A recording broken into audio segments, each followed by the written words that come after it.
ಅನ್ನದಾತರು, ಆಶ್ರಯದಾತರು ಆದ ಕನ್ನಡ ನಾಡಿನ ಎಲ್ಲ ನನ್ನ ತಂದೆ ತಾಯಿಗಳಿಗೆ ನಿಮ್ಮ ದೊಡ್ಡಣ್ಣನ ಭಕ್ತಿಪೂರ್ವಕವಾದಂತಹ ನಮಸ್ಕಾರಗಳು. ನಿಮಗೆ ಒಂದು ವಿಷಯವನ್ನು ನಾನು ತಿಳಿಸಲೇಬೇಕು. ಏನು ಅಂದರೆ, ಇವತ್ತು ಬೆಳಗ್ಗೆನೆ ನಾನು ಹೇಳೋದಕ್ಕಿಂತ ಮುಂಚೆನೇ ಯಾರೋ ಅವಿವೇಕಿಗಳು ನಾನು ನಿಧನವಾಗಿದ್ದೀನಿ ಅನ್ನೋದನ್ನು ಫೇಕ್ ನ್ಯೂಸಲ್ಲಿ ಹಾಕಿದ್ದಾರೆ. ಅದು ಶುದ್ಧ ಸುಳ್ಳು. ನಾನು ಆರೋಗ್ಯವಾಗಿದ್ದೀನಿ, ನೆಮ್ಮದಿಯಾಗಿದ್ದೀನಿ. ಹಾಗಾಗಿ ಈ ವಿಷಯನ ತಮಗೆಲ್ಲ ತಿಳಿಸ್ಬೇಕು. ನನಗೆ ಬೆಳಗ್ಗೆಯಿಂದ ಮುಖ ತೊಳ್ಕೊಳ್ಳೋದಕ್ಕೂ ಬಿಡ್ತಾಯಿಲ್ಲ.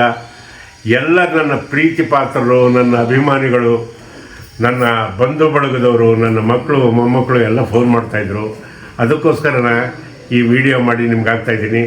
ನಾನು ಆರೋಗ್ಯವಾಗಿದ್ದೀನಿ. ಎಲ್ಲಿವರೆಗೂ ನಿಮ್ಮ ಆಶೀರ್ವಾದ ಚೆನ್ನಾಗಿರುತ್ತೋ ನಾನು 100 ಕಾಲ ಚೆನ್ನಾಗಿರ್ತೀನಿ ಅನ್ನೋದೇ ನನ್ನ ನಂಬಿಕೆ. ನನ್ನ ಮೇಲೆ ಈ ರೀತಿ ಪ್ರೀತಿ ವಿಶ್ವಾಸ ಇಟ್ಟಿದ್ದಕ್ಕೆ ಎಲ್ಲರಿಗೂ ವಂದನೆ.